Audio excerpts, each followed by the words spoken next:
Welcome in, everyone. How you guys doing? If you guys inside, hit that subscribe button. Thank you for tuning in. Blessed love, Wagwan. I hope everything is well, safe, blessed. Crazy world we living in right now. I wasn't gonna do no reactions for the next couple of days. I got hit with some kind of real kind of sad news, and I needed something to take my mind off of it. You know what I'm saying? So I figured, hey, let's push through and do some reactions today because I really need to get my mind off of some certain stuff, you know what I mean? Yeah. So let's get straight into this. I've seen a few people suggest for me to react to this, and it just came out. So it shows you, you know, my people out here, we don't play. As soon as Josh just drops something, and especially with K-Dot, we here for it. Why Kendrick Lamar Super Bowl halftime show is America. Y'all know how I feel about Josh Johnson. I'm going to put the playlist, the link in the description. So please go have a look at all my other comedy special reactions. And let's get straight into this one. Hey. Make it loud for Josh Johnson! Let's go. I've been very excited to come here. It's been years since I've been to Asheville. And I like being here because y'all have it all. You know, you have like street crime and woods crime. You know what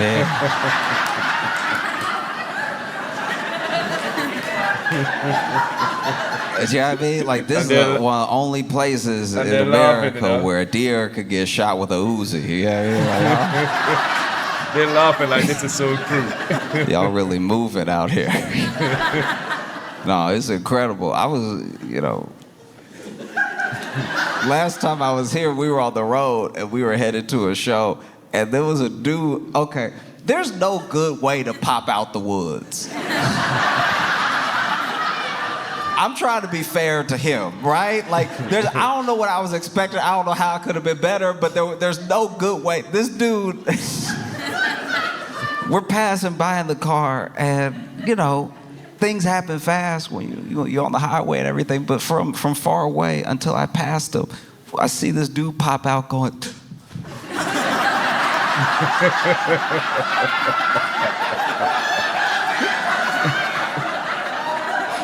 And it's so hard to tell if he needed help or if someone else needed help. Do you know what I mean? Like, you either the victim or the assailant, but you looking like you could be equal parts right now. You know what I mean? Because it wasn't like his head, like it wasn't like he had an injury or something. He's like, oh, what happened? He looked surprised that there wasn't more woods to run through. This dude popped out of the woods like there was supposed to be more trees. This man popped out of the woods and froze. And my friends and I were just looking at him in the car as he passed. One pointed, and okay. He ran out of the woods as if to be like, oh, I made it, I'm free. Or, damn, they got away. I can't tell which one it was. Exactly. You know, because he was dressed. It wasn't like he was a naked man, but okay, even if you're wearing clothes, there's a certain amount of legs open that make you feel naked to other people. You know what I mean? The fact that he ran out like it doesn't matter that I have pants on right now. This is a very naked stance to take. Joe Budden. This doesn't look, these aren't regular clothed stances. Looking out and so the naked fact and that he ran out of the woods and stopped and was looking around, it's like, you might as well be naked because you're making us a naked amount of uncomfortable, you know?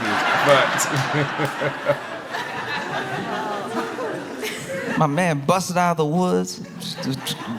And, you know, I wasn't next to him. I was in a car, thank God. I was in a car. But you could just tell from looking at him, he breathing heavy, which means he was running in the woods for quite a while. He was looking for whoever got away.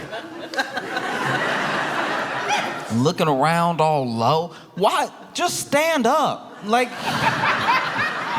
do you know what I mean? There's nothing to hide behind now. So being this low, legs open, looking around, this is a much more comfortable position to look around in. This man ran out, and we saw him. Okay, so we saw when he busted out of the woods, we were pulling up, you know. So we saw him bust out of the woods, and then one of my friends pointed, and I know he couldn't hear us. I know he couldn't hear us. Like you should know I know that. I know he couldn't hear us, and the windows were up. He couldn't hear us, right? But my friend was like, "Do you see that guy?" And right when he said, "Do you see that guy?" This man, I turned, I look, and he looked at me. Now I know I'm in a moving car. He probably just looking in my direction. But I screamed like he was in the car.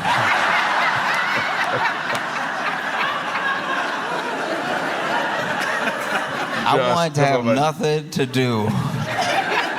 The fact that this man, I'm lit like this, and then this man. Nah. Sometimes it's not the time to smile, you know?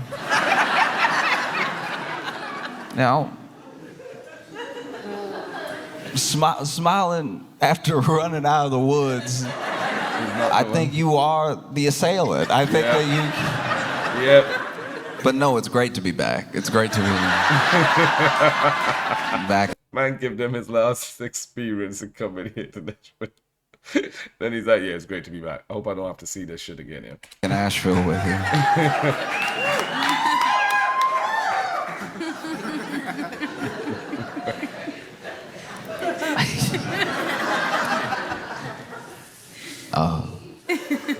Let's go, my boy. Can I tell you a story?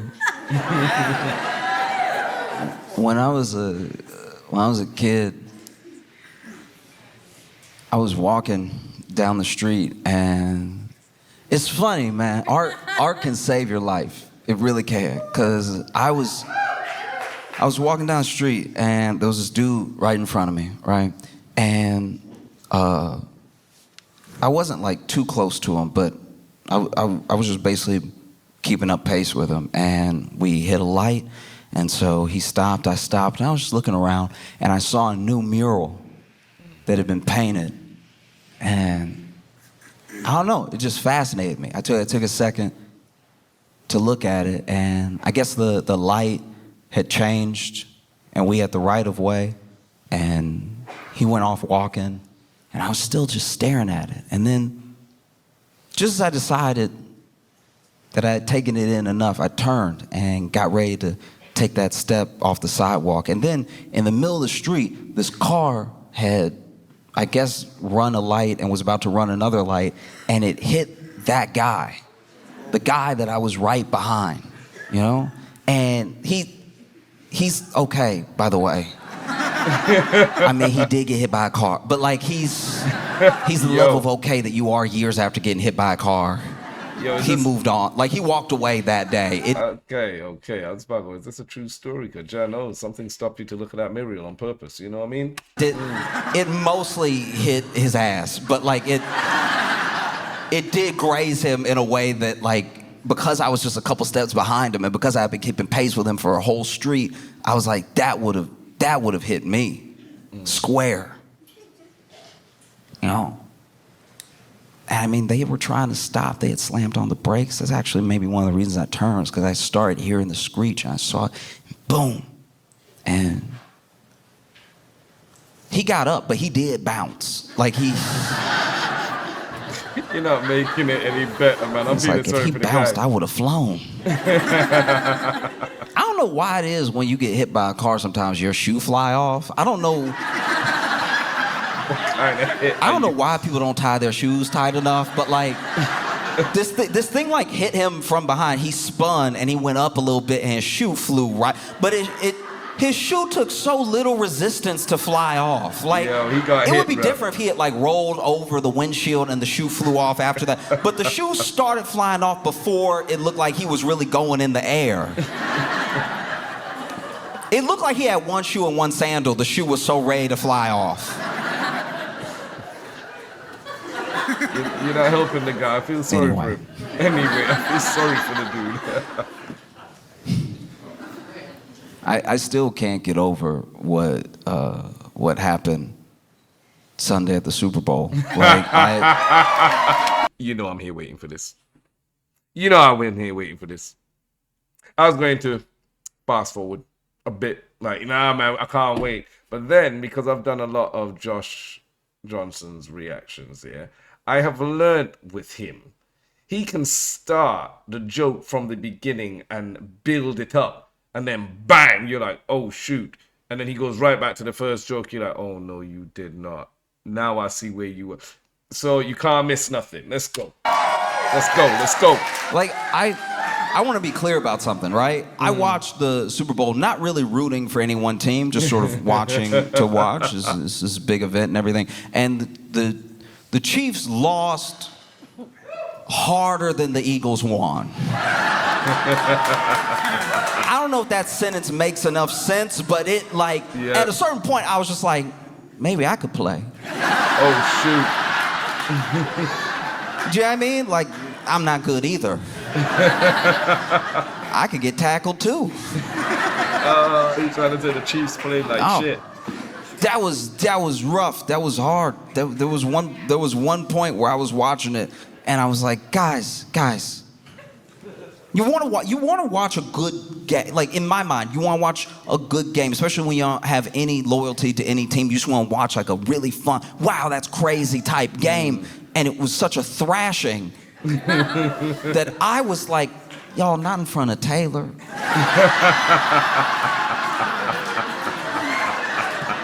Oh, not in front of Taylor Swift. Taylor done shown up and got dressed and everything. And there was one point that they went to Taylor on the camera and they booed Tayller. I was like, what did she do? Do you know what I mean? There's nothing America hates more, apparently, than a woman minding her business.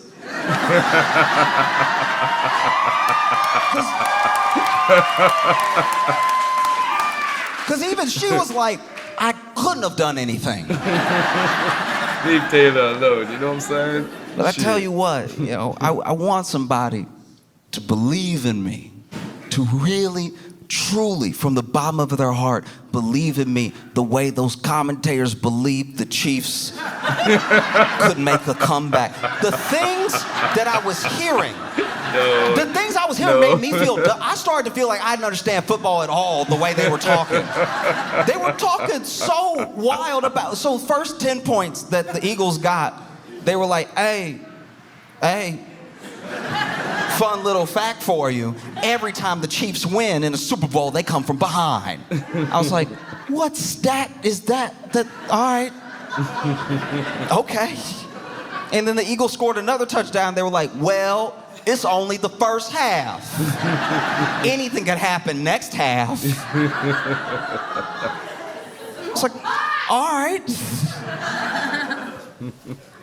And then they have the halftime show. Then they come back from the halftime show, and then they're asking one of the announcers. They're asking one of the commentators, like, what was the mood like in the locker room for the Chiefs? Like, what was the plan? And the person they were talking to was like, they know. They're losing. Of course they know. No, they know they like 34, 39, whatever points behind. They were mostly talking about that. They were like, oh, we got to go out there and correct that. Facts. That doesn't feel good at all. We got to do the opposite of that next time. Was the general mood in there, was to just be different than they were before. I think there was a little prayer. Yeah, they were in, they were in tough spirits, but they're gonna try and make a comeback in this next, because Taylor's here. We gotta do it. And it was the third quarter. Eagles scored again. And the announcers came on, they're like, look, you never want to celebrate too early if you're the Eagles, right? Because you have no idea what these Chiefs could do. You can tell they're just trying to save the ratings as hard. But I don't know. It sounded like Chiefs paid them off. You know what I'm saying? Like, come on, man. It was apparent from the first half, like, who's going to win the Super Bowl.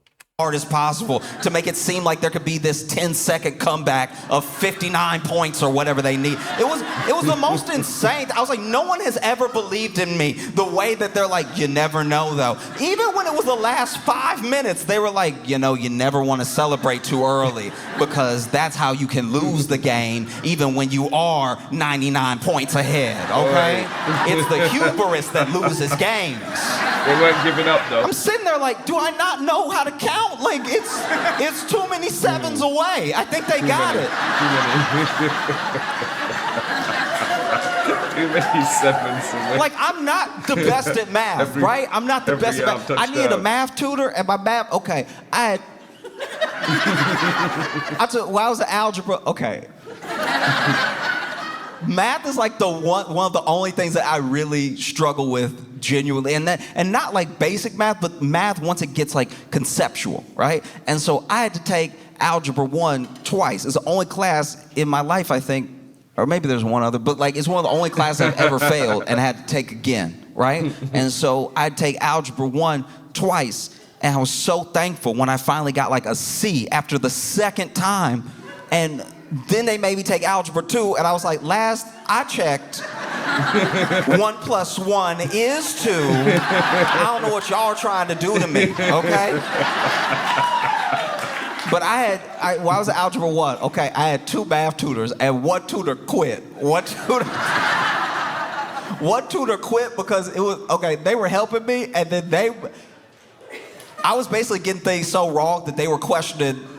They had to get away from me before they didn't know algebra anymore. And so then I knew I was bad. I knew that algebra was like never gonna be in my job description because my second tutor, there was one time we were working on a problem and she stopped herself just short of fully saying it, but she saw me struggling so hard. This woman almost said, "Sound it out." And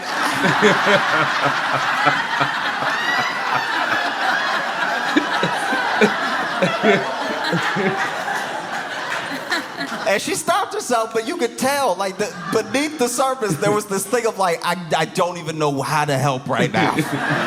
And don't get me wrong, I'm not judging. I hate when people look at the efforts of like elite athletes as if they're not all incredible. The Kansas City Chiefs are good. They were just bad that day against the Eagles. I throw a football like I just got an arm. So I'm not gonna be over here judging too harshly, right? It's just the way that they fought so hard. Oh no, they can pull it out. Trust me, they can do it. You know? And then my friend shared a theory with me. This was crazy. This dude told me, I was talking to my buddy David, and David said, because I told him the thing I just told you, right? I was like, I've never seen a game like that where they've tried to make it seem so even the whole time, even though the numbers were on the screen. For us to see, let's go. And my buddy David said that Tom Brady was one of the ones really pushing that narrative, and he thinks that it was because Tom Brady is jaded from the fact that off of this potential three-peat, people are already calling Patrick Mahomes like a GOAT, like putting him in that conversation. And so they're like, they're basically lifting up Patrick Mahomes very quickly and very young, very like, you could even maybe say a little early in his career for the GOAT conversation. And then Tom Brady, who's obsessed with the game and gave so much of his life to it, sees that and feels some type of way. And so he was basically telling me that every time they did that, that was actually just Tom Brady digging in. And I watched some of it again, and I think he might be right. Because it was coming off hella sassy when you watch it back with that context. Like when you see Tom Brady commentating on the game, he's like, yeah, Mahomes. I mean, you never know with these Kansas City Chiefs and how good Mahomes is. Maybe he can come back from 30 points. I mean, maybe he's just that good. We don't know, right? Maybe. A lot of people are calling him the GOAT. I mean, not today, but a lot of people are calling him the GOAT. So Tom Brady maybe he throwing could in his do it. shade. Interesting strategy, getting sacked again. I've never seen it. Hey, Tom Brady was Throwing shade. Smart. Need a little sarcastic jabs. But this Patrick, he's good. He's very good. He's probably used this as a strategy to lose by so many points in the first half that he really comes back in the second half. Because he can, because he's Patrick Mahomes. You know, back when I was playing, I tried to not get sacked, but I guess if I had been sacked more and then won after that, people would be more impressed. But it's...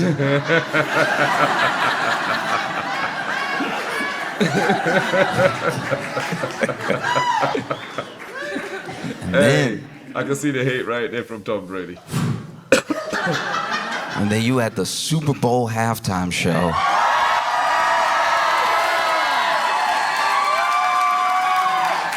This is what we here for. By Kendrick Lamar. This nigga, he wanted to say this nigga. This was... He wanted to say this nigga. Bruh. He ain't gonna say it, but he almost said it. Yo, Josh, I caught you. Yo, trust me, his blackness almost came out just now. Kendrick Lamar. This...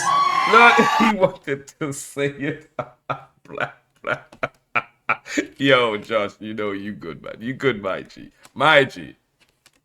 I love over here. You know what I'm saying? There we go. This was crazy because, okay, everyone has their opinions about it, right? But I know when I was watching it and it started and I saw Samuel L. Jackson. I saw Samuel L. Jackson, camera goes over to Samuel L. Jackson. He's like, it's your uncle, Sam. And I was like, oh, we had already started. Hey. That was dope.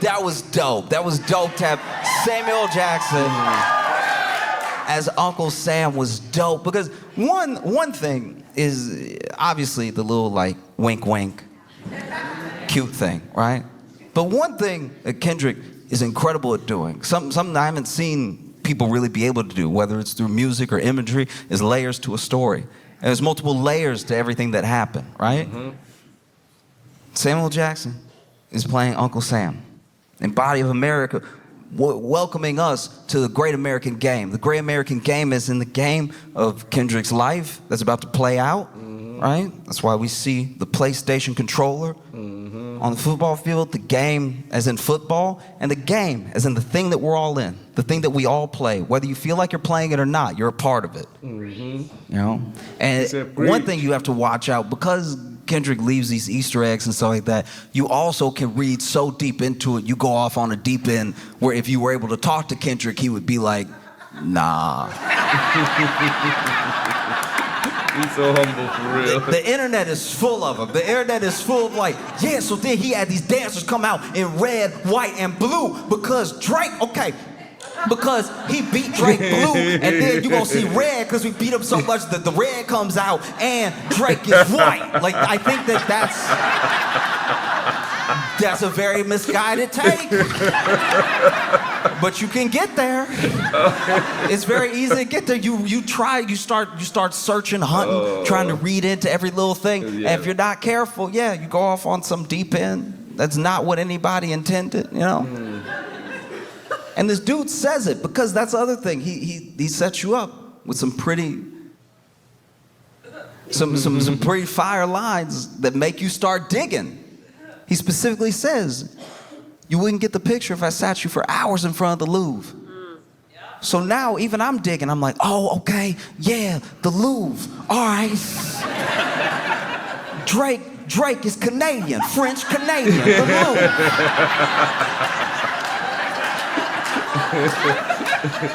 Yeah, French Canadian, the Louvre, like in France where they keep the art, but Drake's not an artist, no. What's wrong with you, Josh? No, that might not be it. That might be, that was dumb, my bad. I'm gonna have to go. No, pause. Hey, no, pause there. Nah, you ain't catching me off guard. I need to go put one in the ear. I need to go and have a little break right there before this guy have me cracking up. Like, my head ain't good. I needed this, man. You know what I'm saying? Had a death in the family earlier today, so my brain just needed something to take it off. I needed this. Give me a second. Let me go prepare one quickly. I'll be back. Yep. Let's go. I'm ready. Yeah, I should have had my little break before, but we here. Let me pull this back up just a little bit. Just a little bit. Dumb, my bad. All right. And so he does the snippet. Some people are calling it bodies, and then he does. Come on, no, listen up. No, that might not be it. That might be. That was dumb. My bad. And so he does the snippet. Some people are calling it bodies, and then he does squabble up. Yep. And out of nowhere, after squabble up, Samuel Jackson comes out again. No. Too loud, too reckless, too ghetto. One of the things that if you've been black in America at any point you've heard about yourself, whether you overheard it from people talking behind your back or it was told to your face. Too loud, too reckless, too ghetto. There's something wrong with you just being. The funny thing is, though, it's not just in America. I'm in the UK, it's over here as well. It's all over the world. You know what I'm saying? But especially in places like America, the UK, you know, as I said, like, you're good when you're making the money, but the minute you open your mouth and voice your opinions, it becomes a serious problem. They don't like that, you know? Yourself. Oh, and it's delivered by Uncle Sam. Right? I don't know, when I go to like a new place, one time my friend was asking me, because I travel so much, he's like, how do you know how racist a place is when you go there? You know, don't you think about it? I was like, yeah, I think about it. That's a very good question. I've been asked that before. You know what I'm saying? And even though because of my skin tone, you know, I haven't had it as much as my friends, but I've been places where you see my dreads right here, right off the bat. I'm not even going to say the names been called, but had a few unpleasantries, you know what I'm saying?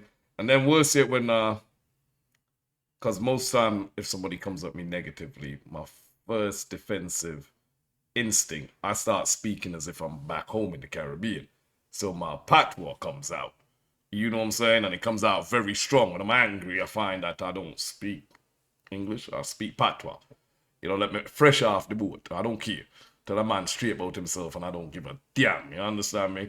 It comes out naturally, so right away even more so they even double down on whatever it is, a racist comment that they want to say. You know what I'm saying? So yeah, I know that feeling too well. But still, the places. I hear you. When you go there, you know, don't you think about it? I was like, yeah, I think about it. You know, if you're black and you travel America, you think about it a little bit. And I was like, you know, this is the way that I know. I'll just go to like a West Elm or a Patagonia or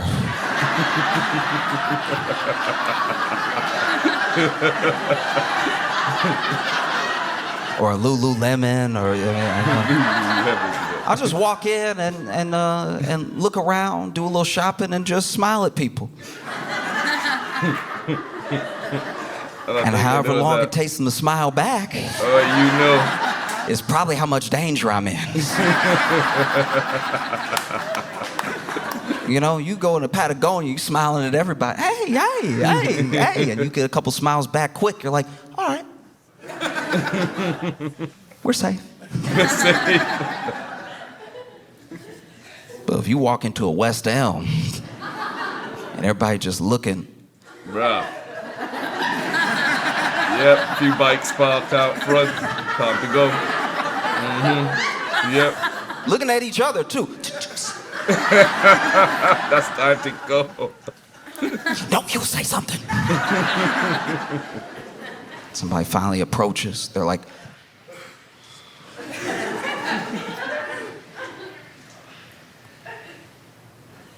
can I help you? I know we're not staying there tonight. So then this dude, Uncle Sam, Samuel Jackson, tells him, tighten up. He asks him, Mr. Lamar, do you really know how to play the game? Do you really know how to navigate? Do you really know what's expected of you? Do you really know what to do next?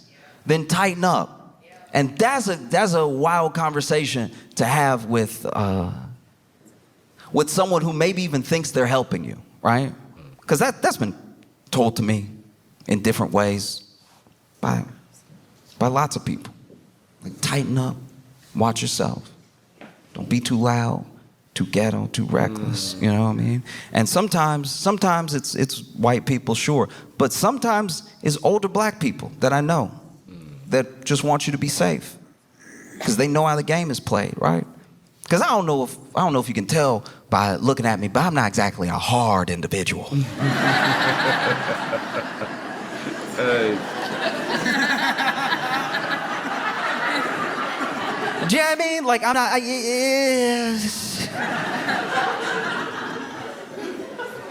You know what I mean?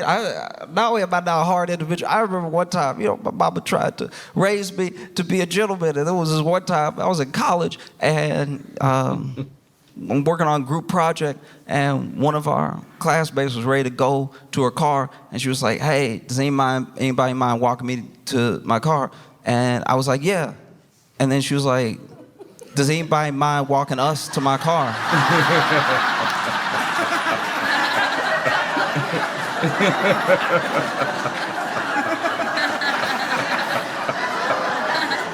Oh, yeah, she funny. That's a the disrespect. I'm not a hard individual. You know, I'm smiling at everybody. Literally, I use the smile test.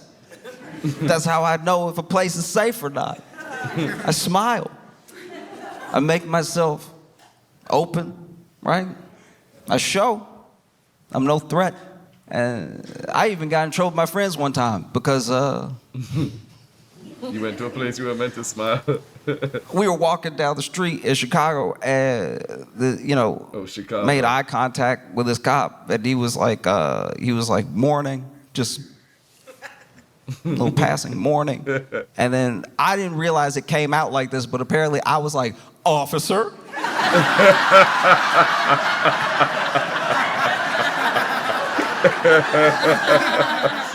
I don't remember it like that, but apparently that's how I sounded. My friends were very upset with me.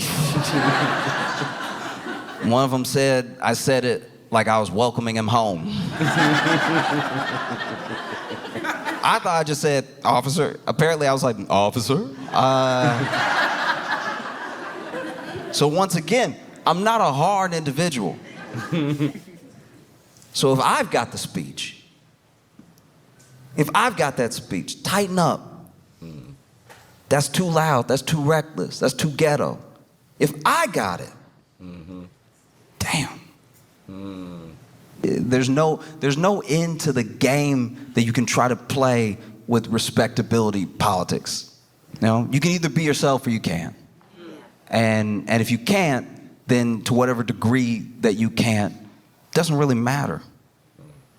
Do you really know how to play the game? Then tighten up. It goes into Man at the Garden, and Man at the Garden is one of my favorite tracks, on the GNX. Everybody has, some people love their loser, some people love Squabble Up. You know what I'm saying? One of my favorite tracks on that is Man at the Garden. I deserve it all. Man, every time that song comes on, man, my eyes close and I'm just there, I deserve it all. I deserve it all. Like, that tune just hits different. I know, that's just me. Everybody has their favorite. Everybody has their own likes, but... those things, it's a refrain. Man at the Garden. And Man at the Garden is one of those things. It's a refrain. I deserve it all. All these things, right? Yeah. And he's on the block. And you see these boys on the block, so black. Gold teeth, dreads, everything. And then they scurry. They see Uncle Sam coming. Uncle Sam walks up. Kendrick's already walked off. And he says, "Oh, you brought your homeboys with you. Okay, little culture cheat code." Turns to the camera and says, "Scorekeeper, deduct 1 life." And some people didn't hear it. Apparently the mixing wasn't great for everybody. So there were some people whose review of Super Bowl halftime was pretty bad, and some people thought they were just being haters. But no, genuinely, depending on where you watched, it depended on the mix that you heard. So there were little things that Kendrick said that either went over people's heads, they didn't quite hear, they didn't music was too loud, too soft, whatever. I was watching the Super Bowl halftime on Tubi, and Tubi did incredible. Tubi knocked it out of the park. I was like, man, Tubi was like, this is our chance. I didn't watch it on Tubi. Maybe I should have. We cannot mess this up. A lot of people don't know we exist. And we're literally free. We have to knock this out of the park. And they did, because I heard everything. Then again, did I watch it on Tubi?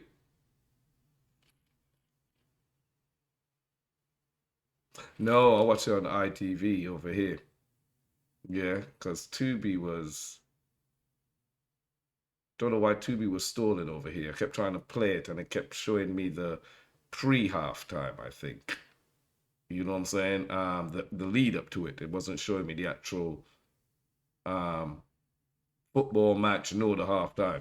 But yeah, okay. Everything. I saw Samuel Jackson turn, scorekeeper, deduct one life, and that thing hit me hard, because that is what happens. That is part of the game. You should know that. That's one of the reasons that it's sometimes scary to stand up. It's scary to be different, because whenever you build community, they usually deduct one life. Whenever you make a movement, they deduct one life. And there are plenty of examples of it happening with black people and black culture, but it is everybody, just so you know. No matter who you are, no matter what you look like, no matter when you came to this country, try to start a union.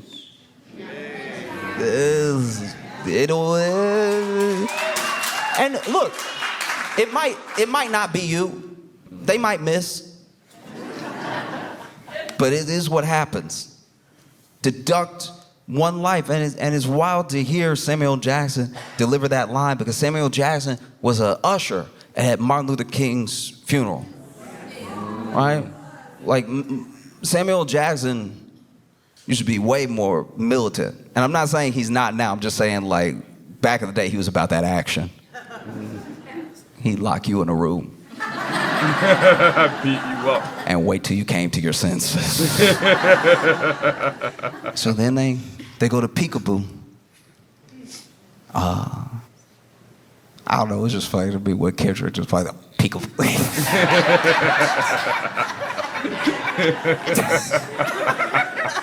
Nah, I had to laugh. Yeah, we all people did. have so many theories about Peekaboo, about Come on, y'all let me know if you guys are still here with me through this reaction of this comedy special. What were your thoughts on the Super Bowl? What did you think of each song? What did you think of Samuel L. Jackson, his performance? What did you think Peekaboo was really meant about? The layers, double entendres, who it might have been aimed at? Hit me down in the comments, man. Let's go.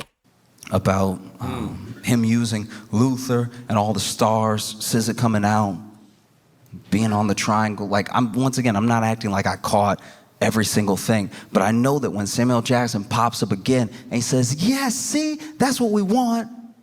That's what we want. That's what America wants. Nice, calm, you're almost there. Don't mess this up. Right? Because if we're being honest, that is the truth of the matter. People, even sometimes people who love hip hop, love black people, love anyone different the way that the way that people love those tigers they take pictures with. I don't know if you've ever been on Tinder, but every once in a while on Tinder there'll be somebody with one of their pictures is just them next to a full-blown tiger. Hugging them, and the tiger's sedated as hell. The tiger is over here.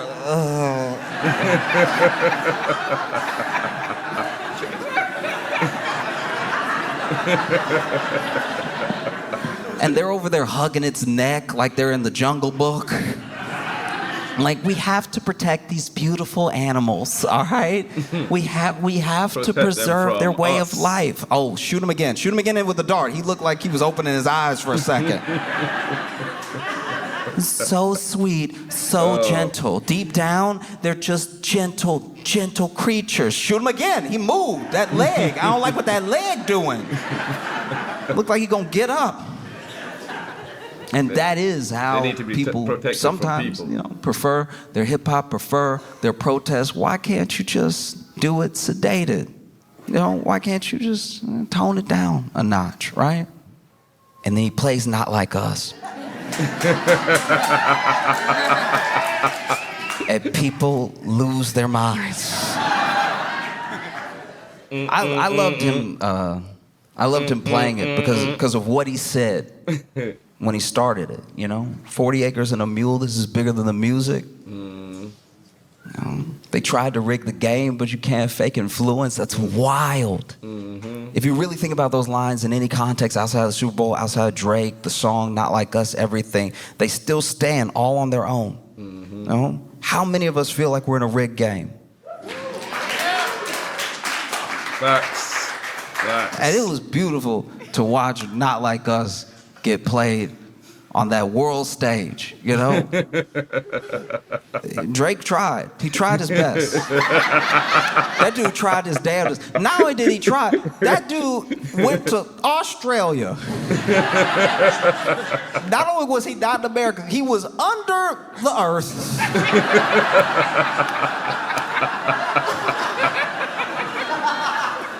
No. This man went under earth. He did.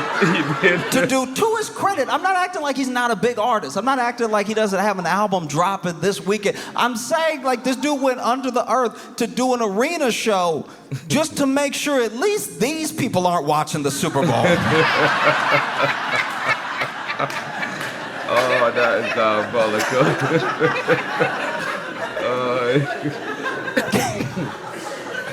Can you imagine? You go to that Anita Max Win tour. You Anita Max paid Win. extra for tickets. You pretty close, and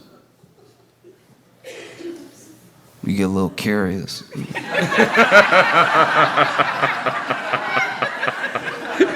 Drake on stage. What is that? What is that? Get him out of here.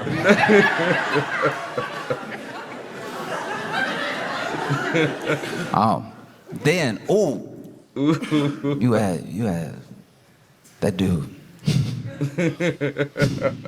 That dude performed Not Like Us. When I was what was it, like 2 years ago?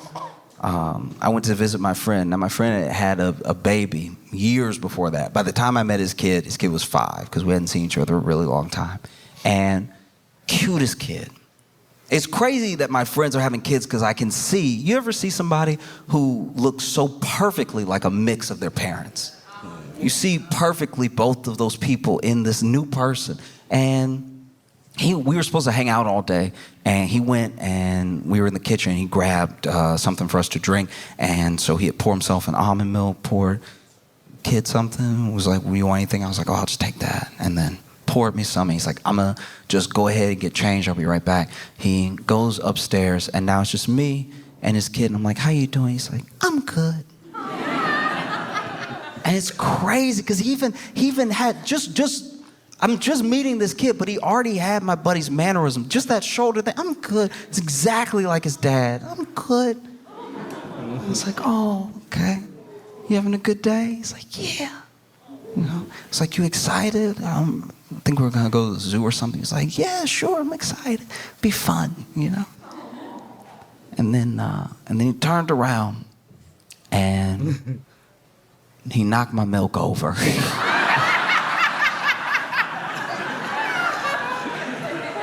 And this kid had been so sweet up until this point. I was sure it was an accident, right?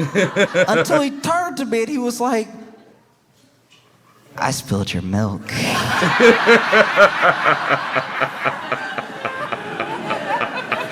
He's talking about the smile that Kendrick And did. when I tell you that thing was imprinted on my memory, like I had actually forgotten about it for these like 2 years. Until Kendrick said, "Say, Drake."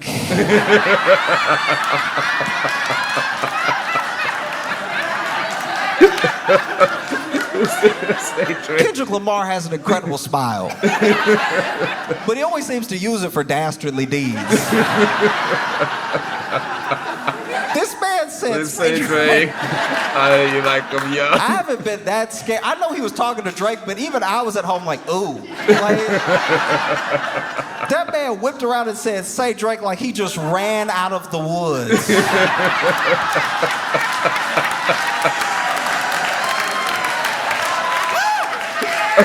I told you he links it back. Oh, that was crazy. That was insane. Say Drake. And then you see a glimpse of Serena. That's diabolical. I couldn't believe I saw Serena dance. I was like, is that Serena? And Kendrick and Dave Free must have known we wouldn't believe it was Serena because then they showed her again. I was like, well, that is Serena. That's Serena over there, crip walking. Yes, sir.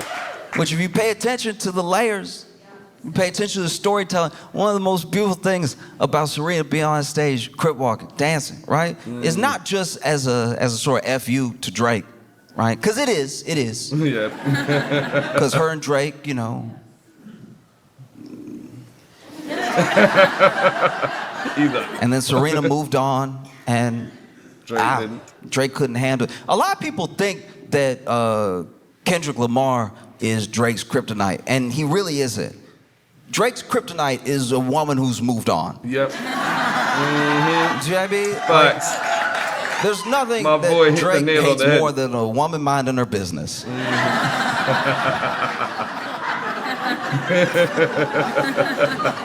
And so he would make songs, little sneak disses at Serena, little sneak disses at Rihanna, all this stuff, right?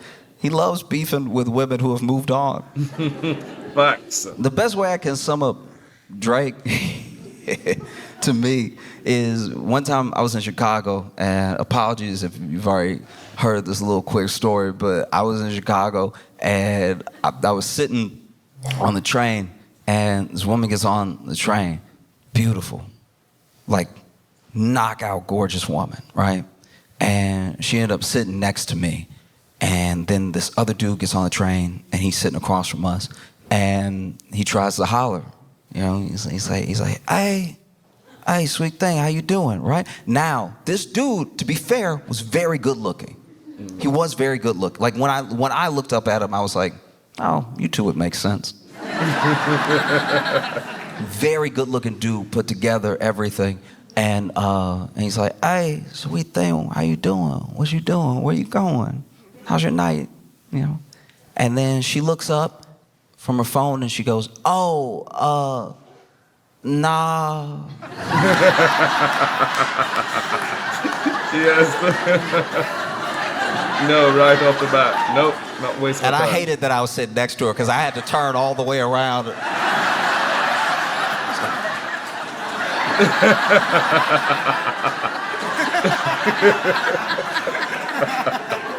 But she goes, oh, nah. Embarrassed with the guy. And he just sits there. Sits there for like, maybe 40 seconds. And then train doors open. And he looks at her and he's like, you can't hurt me. And then he got off the train.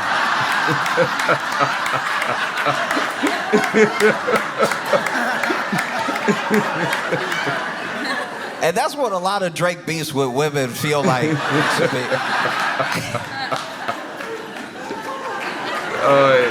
My man out here beefing with nothing but Because the women, bro. layers of Serena dance is not just like this FU to Drake. Is one, also, we're playing the game, right? We're all part of the game. And it's a black woman having a good time. Was also pre-revolutionary. Yeah. You know? If you find And she couldn't do it. She did it at the Olympics when she won, and she got so much backlash for it as well too. So she decided, hey, I'm doing it here. They called me, told me to come and perform. I'm doing it again. Say so. follow Serena, and if you follow tennis, you'll know that when she did the same dance at Wimbledon, they came for her hard. Okay, maybe not the Olympics. Wimbledon. That's what it was, the Olympics. No, Wimbledon. My bad. Before y'all get down in the comments and be like, all right. But yeah, She did it, and oh my God, they literally went at her. They said it was too loud, too reckless, too ghetto. I think it was in 2012. And now she's doing it in front of the world.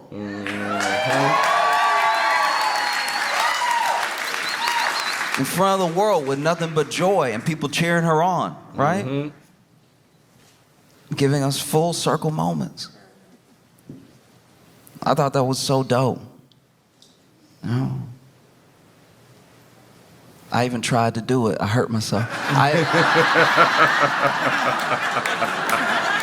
Just out here, crip walking.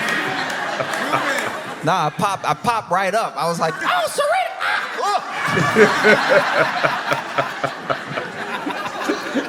We find out just one day he got blue, yeah? And I think that one of the most revolutionary things you can do is just have joy.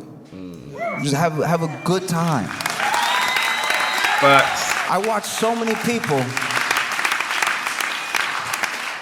many people just having fun. I watch people watch it and have fun. That warmed my heart just to see so many people having a good time. I know it wasn't for everybody. I know there were some people that thought it was boring, they didn't like it or whatever. And he said ahead of time, you wouldn't get the picture if I sat you for hours in front of the Louvre. So it may not be for you, and that's okay. But I watched so many people have such a good time. It was dope, you know? And it's more than fitting. It's a blessing. It's an honor to talk with you about this, about black music, about black joy at the Orange Peel in Asheville, North Carolina, a place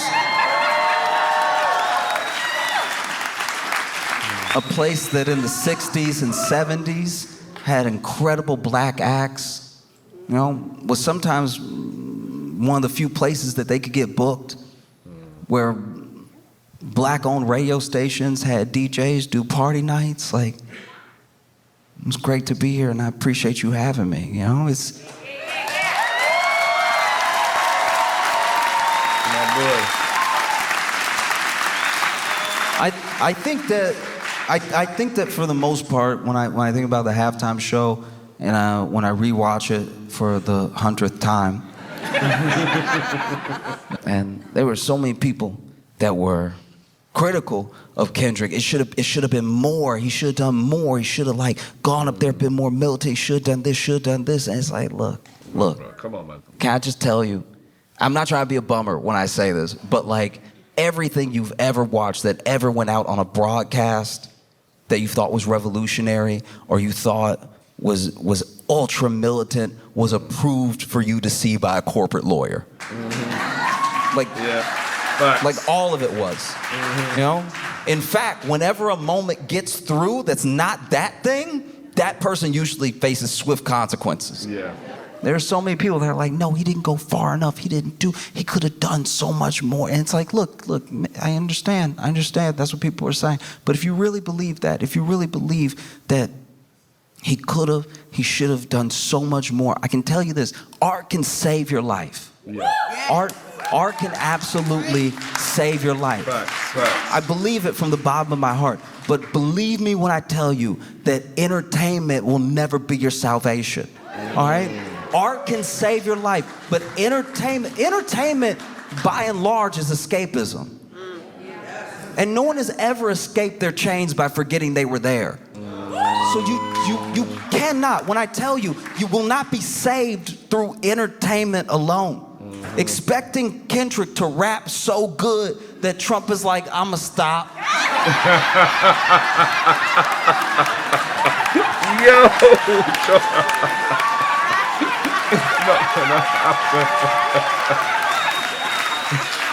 Be serious. If you really believe that, if you really believe he didn't go far enough, he didn't do enough, there was so much more he could have done, forget the symbolism, forget the double entendres, he should have spoke plainly, he should have put it all out there. I have great news for you. There are these things called books, right? There's these things called books, and every revolutionary that the government was scared enough to murder, almost all of them wrote one before they died. And they're so confident that you won't read it, they have it for free at the library.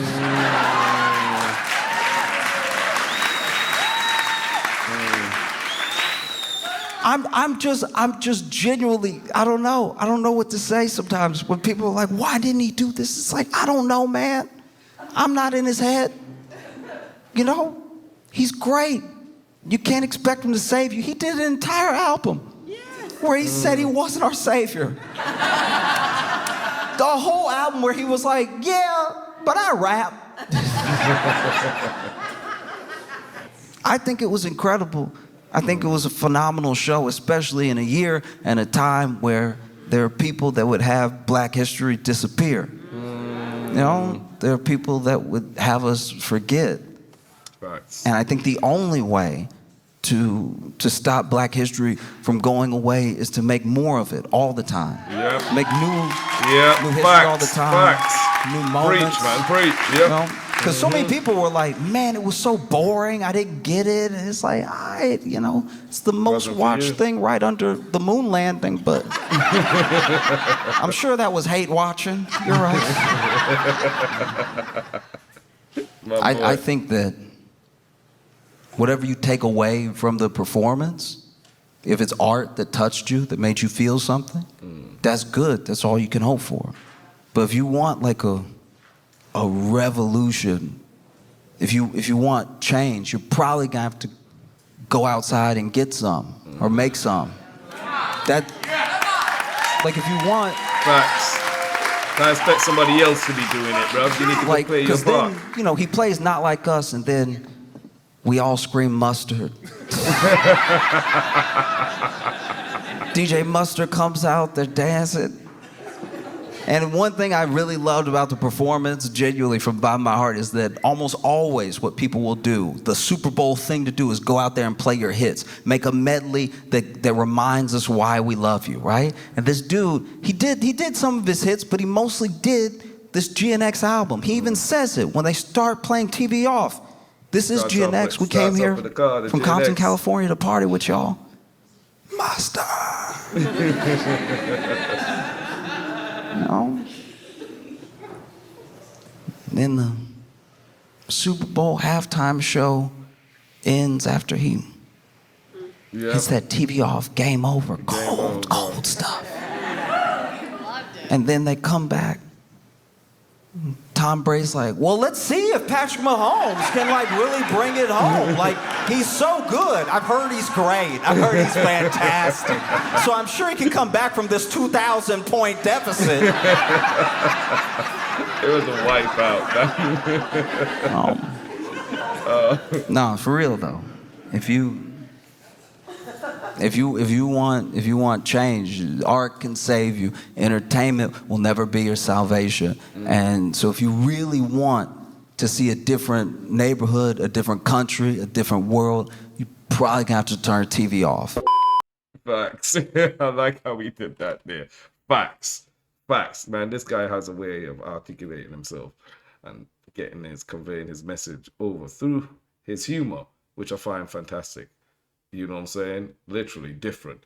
Man, if you guys have made it through this way, thank you through this far. Thank you for tuning in. Make sure to subscribe to the channel. Check out my links in the description. Also, I'll put through some other videos through the reaction where you'll see it come up above. Go check them out as well. And I'll see you all on the next one. Thank you for tuning in. Take care. Be safe. Stay blessed out there, everyone.